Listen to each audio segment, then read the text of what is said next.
चोखाको लागि उसिनेको आलु पनि मैले रेडी गरेर राखिसकेको छु है।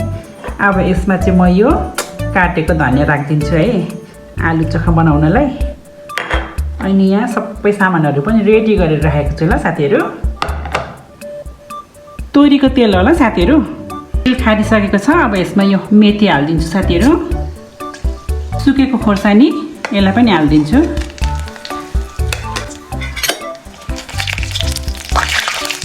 प्याज यसलाई पनि हालिदिन्छु।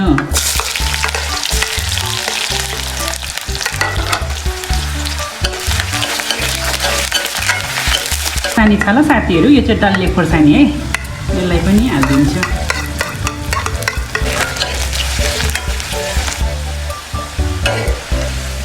प्याज पनि रातो भइसकेको छ ल साथीहरू।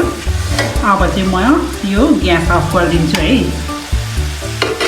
ग्यास अफ गरिदिइसकेको छु साथीहरू। अब चाहिँ यो बेसार हालिदिन्छु ल। कलरको लागि चाहिँ यहाँनिर कश्मिरी लाल मिर्च ल, यसलाई पनि हालिदिन्छु। अब यसलाई चाहिँ यो उसिनेको यो आलुमा हालेर झानिदिन्छु ल साथीहरू।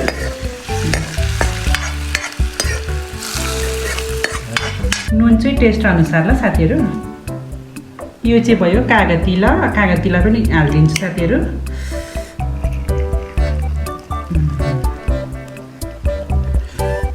अब चाहिँ यसलाई म मजाले हातले मोल्छु ल साथीहरू।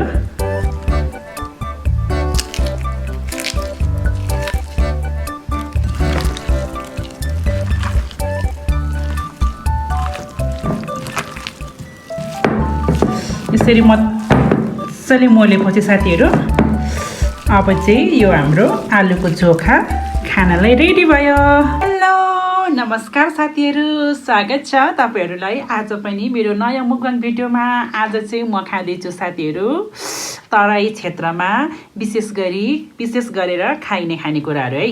यहाँ चाहिँ छ आलुको चोखा, अनि भर्ता पनि भन्दो रहेछ ल, आलुको चोखा छ है। अनि यहाँ चाहिँ मैले लिएको छु बैगुन भेन्टालाई चाहिँ फ्राई गरेर। अनि यो चाहिँ भयो चना र मुसुरीको दाल मिक्स छ, त्यसको दाल ल। अनि यहाँ चाहिँ छ भात, अनि यो चाहिँ सुकेको खोर्सानीलाई फ्राई गरेर लिएको छु ल साथीहरू। अब चाहिँ म खाना स्टार्ट गर्छु। तपाईँहरू चाहिँ भिडियो अन्तिमसम्म हेरेर मलाई साथ दिनु होला है। चाहिँ यता राखिदिनु पर्यो।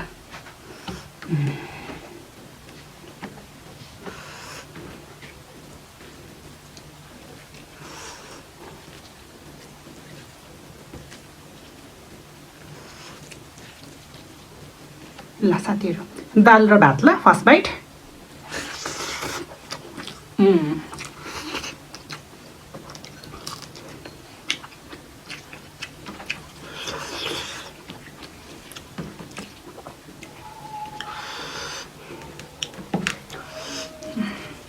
ल आलुको चोखासँग पनि खाइदिउँ।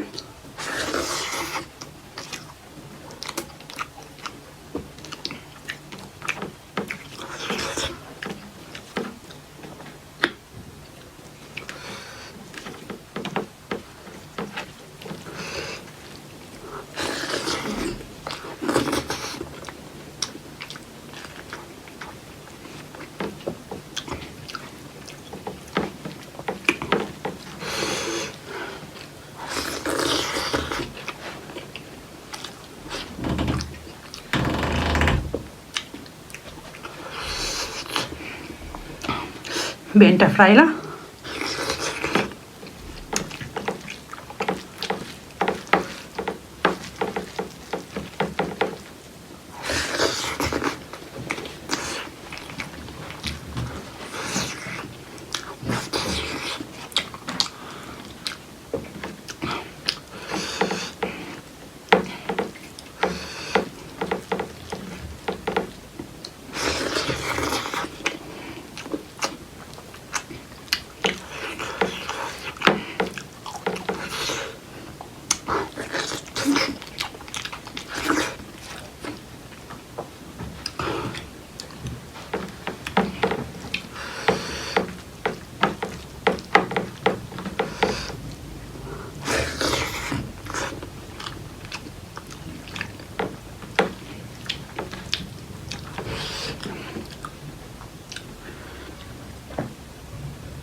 दामी